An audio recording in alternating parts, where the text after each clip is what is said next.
आज हम बात करने वाले हैं सुरक्षा से संबंधित। और आप ये जानते होंगे कि हमारी जो सुरक्षा है वो उतनी ही है जितना हम डिटरेंस पैदा कर लेते हैं।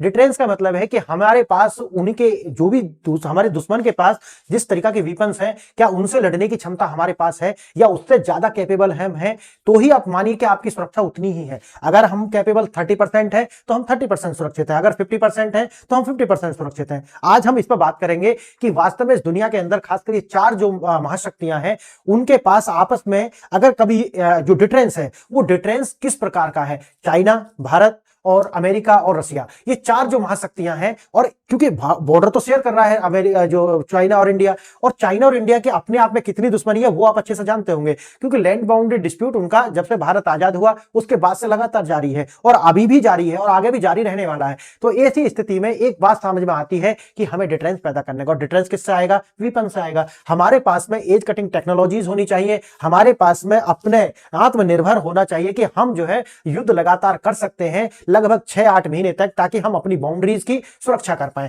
तो आज हम यही देखने वाले हैं कि भारत के पास, हम 1 to 1 करके टैली करेंगे कि भारत के पास किस प्रकार से, क्योंकि भारत और चाइना अमेरिका की कोई कंपैरिजन बनती नहीं है, लेकिन फिर भी हम ये देखने वाले हैं कि डिटरेंस अमेरिका के लिए भी जरूरी है। ये समझना कि अमेरिका से कोई खतरा नहीं है, नहीं, जरूरी है, और क्योंकि डिटरेंस है तो हम सुरक्षित हैं। आइए देखते हैं क्या है आज का इशू है कि मिसाइल्स महाशक्तियां दुनिया के 7 सबसे उन्नत देश, और 1 to 1 करके टैली हम देखने वाले हैं। जैसे रूस के पास देखोगे ये सारे के सारी हाइपरसोनिक मिसाइल्स है, वो आपको बता दे रहा हूं।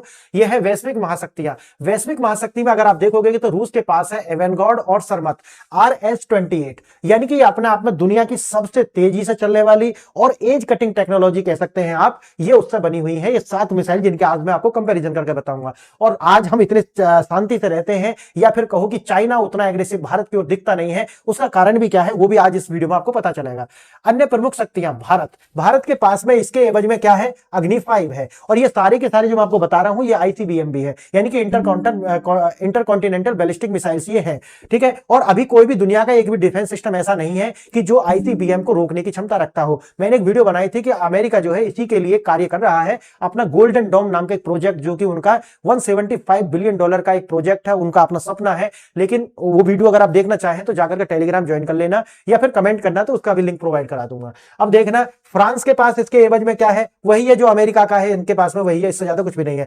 M51 SLBM, यानी कि ये भी इंटरकॉन्टिनेंटल है, लेकिन ये किससे है? सबमरीन से लॉन्च होने वाली है। SLBM यानी कि सबमरीन लॉन्च बैलिस्टिक मिसाइल, तो ये सबमरीन से लॉन्च होने वाली है। तो आप फीचर समझ रहे हैं ना क्या मैं बता रहा हूं?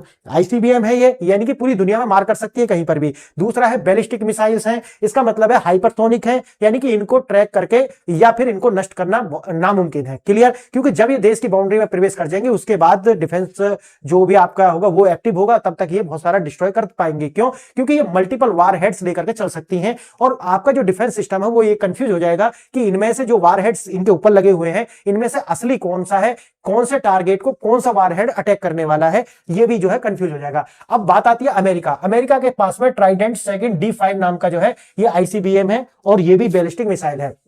उच्च तकनीक की अपनी जो प्रिसीजन है उसके लिए इसको जाना जाता है, उच्च तकनीक, सटीकता और परमाणु क्षमता। और जितने भी मैं आपको बता रहा हूं ये सारे के सारे ही न्यूक्लियर कैपेबल हैं, याद रखना, ये न्यूक्लियर वारहेड्स ले जाने में कैपेबल है। और वैसे भी ICBM जो होती है ना वो अपने इसीलिए जानी जाती हैं क्योंकि वो जो है वारहेड्स, खासकर जो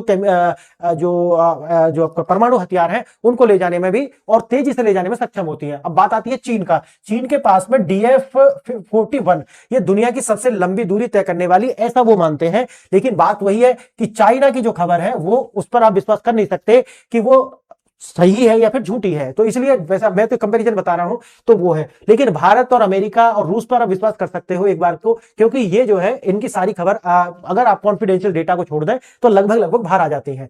अब देखना यूके और इजराइल जो है उसके पास में वही है जो यूएसए वाला है। यूएसए के पास जो भी ट्राइडेंट D5 का जो उपयोग है ये भी करता है यूके, अमेरिका की वही तकनीक है। और जो इजराइल है उसके पास में भी जो जेरिको 3 नाम की एक मिसाइल है, जो कि ये भी क्या है, क्योंकि इसको ICBM की जरूरत है नहीं, लेकिन इसके पास में वही है जो अमेरिका का है, ये भी सारा का सारा। अब देखना, अग्नि से अवॉन्गार्ड तक दुनिया के 7 सबसे सारी उन्नत मिसाइल शक्तियां कौन कौन सी हैं, जैसा अभी आपको बताई, मैं थोड़ा विस्तार से आपको बताऊंगा। तबाही और तनाव का वर्तमान दौर, आज का समय युद्ध और आपसी तनाव का है। अमेरिका, चीन, रूस और भारत सभी परमाणु हथियार से सुसज्जित हैं। अधिकांश आधुनिक युग में एक दूसरे को तबाह करने की जो तकनीक है वो उसको जो है बिल्कुल भी समय लगने वाला है नहीं। अब ये आप जानते होंगे कि क्योंकि जो न्यूक्लियर वेपन्स होते हैं उनका जो यूज है वो भविष्य में कभी होने वाला नहीं है। मैं आपको फिर बता दूं, एक बार और सुन लीजिए, यानी कि जो न्यूक्लियर वेपन्स हैं लंबी दूरी के, खासकर आईसीबीएम जैसे या फिर हाइपरसोनिक मिसाइल पर जो जाते हैं उनका यूज कभी भी होने वाला नहीं है। लेकिन जो कम दूरी के होते हैं, खासकर जो मैं कहूंगा आपको टैक्टिकल जो मिसाइल्स होंगे या रैमजेट या फिर आप कहो कि जो रॉकेट्स टाइप के होंगे, अगर उन पर किसी छोटी दूरी के लिए या कम एरिया में परमाणु हथियार का जो प्रयोग है वो भविष्य में हो सकता है। लेकिन आप ये नहीं कह सकते कि जिस तरीका का मैंने आपको बताया लंबी दूरी की आईसीबीएम मिसाइल पर केमिकल वेपन या कहो या फिर आप जो न्यूक्लियर वेपन्स कहो उनका प्रयोग होने वाला भविष्य में नहीं है। लेकिन फिर जरूरी क्यों है? डिफरेंस के लिए, जो मैंने आपको शुरू में बताया है, सुरक्षा उतनी ही है जितना डिफरेंस है। जिस प्रतिशत में आपकी सुरक्षा है उसी प्रतिशत में डिफरेंस है, या कहो इसका वाइस वर्सा। देखना, अगर हमला करने की बात आई तो वास्तव में किसके पास कितनी शक्ति है, तो वही है कि एक कंपैरिजन हाइपोथेटिकल बता रहा हूं क्योंकि वो कभी स्थिति आएगी नहीं। अब रूस के पास में वही हाइपरसोनिक तकनीक में सबसे आगे की मिसाइल जो है जिसका नाम मैंने बताया अवेनगार्ड जो है, या हाइपरसोनिक जो ग्लाइड मिसाइल है। और ग्लाइड मिसाइल जो होती है आप देखना जिग-जैग करके चलेगी, इस तक तैरती हुई चलेगी। इसका मतलब है कि इसको जो है ट्रैक कर पाना भी जो है नामुमकिन है। क्यों? अगर आप बैलिस्टिक मिसाइल देखोगे तो वो पैराबोलिक होती है, इस तरीका से जाती है, लेकिन इसके पास में अपनी क्षमता है जो कैसा होती है, ग्लाइडिंग की। ग्लाइडिंग मतलब जैसे तैरना होता है ना, उस तरीका से ये ऊपर नीचे करके चलेगी। क्यों? ऐसा करने से क्या होगी, एक तो ये होगा कि उसकी जो हाइट है वो कम हो जाएगी। अगर हाइट भी कम होगी तो इसको भी ट्रैक कर पाना जो है वो संभव नहीं है। वैसे मैंने जैसा आपको बताया है गोल्डन जो डॉम है वो आने वाला जो समय में अगर वो निर्माण होता है तो वो सारा का सारा सुचारू होगा सैटेलाइट बेस, यानी कि सैटेलाइट से इसको ट्रैक कर सकते हैं। लेकिन फिर वही बात आती है कि अगर हमारे जो डिफेंस सिस्टम है वो तो जमीन पर है, तो उनको तभी ये ट्रैक कर पाएगा इस मिसाइल को जब तक वो उसकी सीमा में प्रवेश कर पाएगा। लेकिन ये हाइपरसोनिक है, तब तक वो इसको जो ट्रैक करेगा उतनी देर में ये हिट कर देगा उसकी लैंड को। तो समझ गए, दोनों की गति में जो है वो अंतर है। लेकिन जो गोल्डन डोम है वो उसका जो ट्रैकिंग सिस्टम होगा वो अगर ये जहां से उड़ेगा, ये मिसाइल जैसे यहां पे है ना साइलोज है, इस साइलोज से जैसे ही बाहर निकलेगा तुरंत ही जो सैटेलाइट बेस अगर डिफेंस सिस्टम होगा तो उसको तभी ट्रैक कर लेगा, इसी की सीमा के अंदर ही इसको मार गिराएगा, न्यूट्रलाइज कर देगा। अब देखना RS-28 सरमत, यही है अवेनगार्ड जो मैंने आपको बताया। ये इंटरकॉन्टिनेंटल बैलिस्टिक मिसाइल है। आईसीबीएम क्षमता एक महाद्वीप से आईसीबीएम जितनी होती है उनका मतलब यह है कि इंटरकॉन्टिनेंटल, यानी कि एक कॉन्टिनेंट से दूसरे कॉन्टिनेंट तक मार करने की जो क्षमता है इसके पास है। रूस के पास आज सबसे अत्याधुनिक मिसाइलें हैं। यही कारण है कि यूक्रेन मुद्दे पर अमेरिका जो है, आप देखते होंगे कि आपको जो है गुड बॉय की तरह दिखेगा कि मैं समझौता करा देता हूं, लेकिन हस्तक्षेप से बचेगा। क्यों? क्योंकि आप जानते हैं कि हाइपरसोनिक जो डिफेंस मिसाइल के लिए किसी भी देश के पास में किसी भी प्रकार का कोई डिफेंस सिस्टम अभी तक तो संभव नहीं है। और उसका कारण मैंने बताया कि क्यों नहीं हो पाया है, क्योंकि जमीन से कभी भी डिफेंस सिस्टम हाइपरसोनिक मिसाइल को ट्रैक नहीं कर पाएगा और ना ही उसको इंटरसेप्ट कर पाएगा। उसके लिए आपको सैटेलाइट बेस्ड जो है डिफेंस सिस्टम की आवश्यकता होगी, लेकिन वो कब होगा ये तो गोल्डन डोम ही बताएगा। ठीक है, तो गोल्डन डोम जो है उसकी कीमत ही इतनी ज्यादा है, और फिर उस लेक्चर में मैंने बताया है कि उसको एग्जीक्यूट कर पाना अपने आप में इम्पॉसिबल टाइप का है। देखना, एक है ट्राइडेंट्स D5, ये आएगा किसके पास है, ये अमेरिका के। ये क्या है कि अपनी प्रिसीजन के लिए जाना जाता है, यानी कि अपनी दूरी और पिन पॉइंट एक्यूरेसी, प्रिसीजन मतलब एक्यूरेसी के लिए जाना जाता है। परमाणु क्षमता वही है जैसा आपको होता है, कहीं पर भी अटैक कर सकता है पूरे विश्व के अंदर। अमेरिका की मिसाइलें अपनी उच्च तकनीक और सटीकता जो है उसके लिए जानी जाती है। जहां निशाना लगाया जाता है वहीं जाकर के वो अचूक रूप से जो है तबाह कर सकती हैं। M51 जो है वो SLBM है, जैसे मैंने आपको बताया। SLBM मतलब जो यानी कि सबमरीन से लॉन्च होंगे, समझ गए? तो ये SLBM है, सबमरीन से लॉन्च होंगे, यानी कि सबमरीन लॉन्च्ड बैलिस्टिक मिसाइल बोलते हैं इसको। नौसेना की परमाणु शक्ति बढ़ाती है। प्राचीन काल से ही फ्रांस जो है अपनी नेवी के लिए जो जाना जाता है, इसीलिए उसने ये वर्जन जो है बनाया हुआ। भारत के पास तो ट्राइडेंट आप जानते होंगे, भारत हवा में, जमीन से और पानी तीनों जगह से जो है ये आईसीबीएम और या कहो कि हमारा जो हाइपरसोनिक मिसाइल्स है उनको दागने की क्षमता भारत रखता है। आगे देखना, ये है यूनाइटेड किंगडम के पास कौन सा है, वही ट्राइडेंट D5 जो अमेरिका वाला है, वही क्षमता का ये जो है इनको दिया हुआ है। अब है तकनीकी वही अमेरिका है और समुद्री लॉन्च कर सकता है, SLBM है। आगे देखना, ब्रिटेन अपनी सुरक्षा के लिए अमेरिकी तकनीक पर जो है पूरी तरीका से जो है निर्भर है, एक तरीका से आप कह सकते हो, क्योंकि नाटो के सदस्य होने के बाद में ये सोशलिज्म पर उतर गए हैं। यानी कि आप ब्रिटेन देखो ना, सोशलिज्म का सबसे ज्यादा, अगर सोशलिज्म ने सबसे ज्यादा कबाड़ा किसी का किया है तो ब्रिटेन का किया है। क्लियर? अब देखना जेरिको थर्ड वही है, ये जो है इजराइल की है, और ये इजराइल का आप जानते होंगे कि उसको बहुत ज्यादा चाहिए नहीं, छोटी दूरी की जो है लंबी दूरी की मारक क्षमता कर सकती है, लेकिन ज्यादा दूरी की उसे चाहिए नहीं। इजराइल के पास भी जेरिको 3 जैसी बेहतरीन तकनीक है। यह मिसाइल बहुत आसानी से लंबी दूरी के लक्ष्यों को भेज सकती है, इसे इस क्षेत्र में बड़ी शक्ति बनाता है। क्लियर है, ये वाली जो मिसाइल है। आगे देखना चीन के पास में DF-41 जो है ये है। रेंज दुनिया में वही ICBM है, तो इंटरकॉन्टिनेंटल होगी। लॉन्च कहां से होगी? मोबाइल और साइलोस से लॉन्च हो सकती है। साइलोस जानते हैं ना, इस तरीका से वो बने हुए होते हैं, इनका पता भी नहीं होता किसी को। आप भारत में देखोगे खासकर बताया जाता है कि जो पहाड़ी एरिया होते हैं वो ज्यादा ऐसा मानते हैं साउथ में वो स्टेबल होते हैं, और वहां पर ही इस तरीका के साइलोज बनाए जाते हैं, और उन साइलोज के अंदर ही ये जो मिसाइल है वो अंदर फिट करके रखी जाती है। ठीक है, और ये साइलोज से जब भी इनको चलाया जाएगा तो ये ऊपर का ढक्कन खुलेगा और मिसाइल जो है अपने टारगेट पर जाएंगे। चाहे वो ये खासकर इनकी जो ये जो कौन सी वाली मिसाइल होंगी, यानी कि इनके ऊपर जो होंगे वो न्यूक्लियर वारहेड्स होने वाले हैं। चीन हमारा पड़ोसी है और पेंगोंग त्सो लेक झील के अंदर आसपास जो भी अभी विवाद सिर्फ पेंगोंग त्सो के नहीं है, बल्कि पूरी बाउंड्री पे है। आप नॉर्थ से लेकर आप ईस्ट से लेकर के वेस्ट तक आइए, यानी कि अब चाइना जो है हर जगह अपनी स्लाइस पॉलिसी के कारण जो है छोटे छोटे जो है लड़ाई के जो पॉइंट्स हैं वो खोलने वाला है आने वाले और समय में भी। अब देख रहे हैं, अब ये जो ट्रैक करना है मुश्किल होता है, क्यों होता है आप जानते होंगे, अभी मैंने बता दिया, अपनी स्पीड के कारण, और दूसरा जो है अपना जो पैराबोलिक तो बनाएगा, लेकिन अगर वो क्या करेगा, ग्लाइडिंग करेगा, तब और भी ज्यादा मुश्किल हो जाएगा। और देखना ICBM है वही है, 7,000 किलोमीटर के आसपास इसका जो रेंज है वो बताया जा रहा है।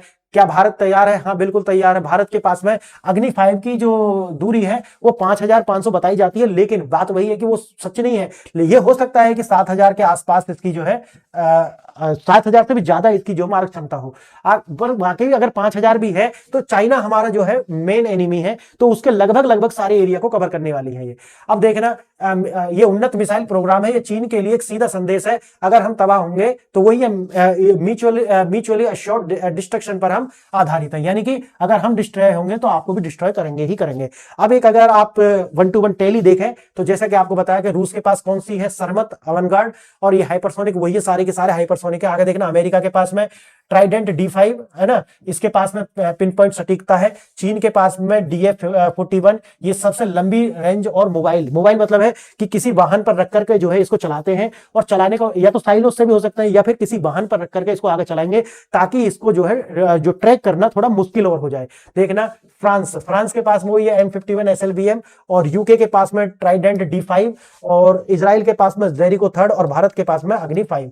तो ये एक जो है कंपैरिजन है। अब अगर देखे जाए कि इंटेलिजेंस डोजियर के आधार पर विश्व की सबसे बड़ी शक्ति कौन है, तो बात वही आ जाती है कि शक्ति कौन है। ये टेस्टेड अगर मैं अपने उससे बताऊं, कागजों पे तो देखो अमेरिका है नो डाउट, लेकिन अगर बात करते हैं प्रैक्टिकल की तो भारत को मैं मानता हूं कि भारत पूरी दुनिया के अंदर सबसे शक्तिशाली देश है। क्यों? कारण क्या है?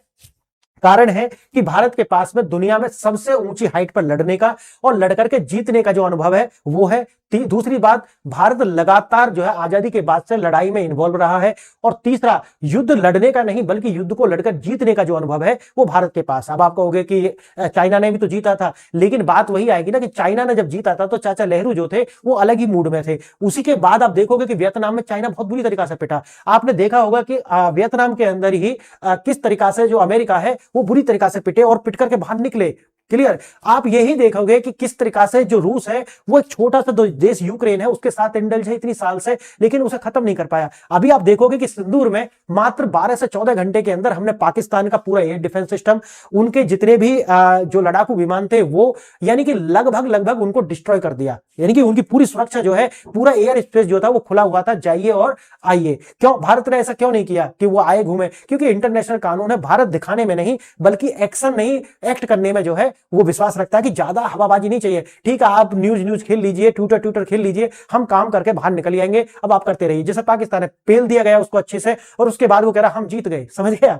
तो भारत को इससे नहीं, भारत एक्ट करने में विश्वास रखता है। तो मैं तो ये कहूंगा कि अगर जमीन पर आप देखोगे तो भारत का नंबर 1, बस थोड़ा सा कमी है कि हम आत्मनिर्भर बने, और जिस तरीका से हो भी रहा है ये कार्य 2014 के बाद लगातार हम जो है डिफेंस और एयर पावर इंडेक्स देख लीजिए, एयर पावर इंडेक्स ने भी चाइना से आगे रखा है एयरफोर्स में हमको। तो ऐसा नहीं है, भारत जो है अपने आप में एक महाशक्ति है, और लड़ करके जीतने का अनुभव जो है वो भारत के पास है। इनमें से और चारों के किसी जो 3 बचे हुए हैं उनके पास ये सारा अनुभव नहीं है। तो यही है, भारत माता की जय, और भारत इसी तरीका से आगे बढ़े। आप भी अपने जो विचार है वो कमेंट बॉक्स में लिखिए, और आपने वीडियो यहां तक देखी इसके लिए बहुत बहुत धन्यवाद। नमस्कार।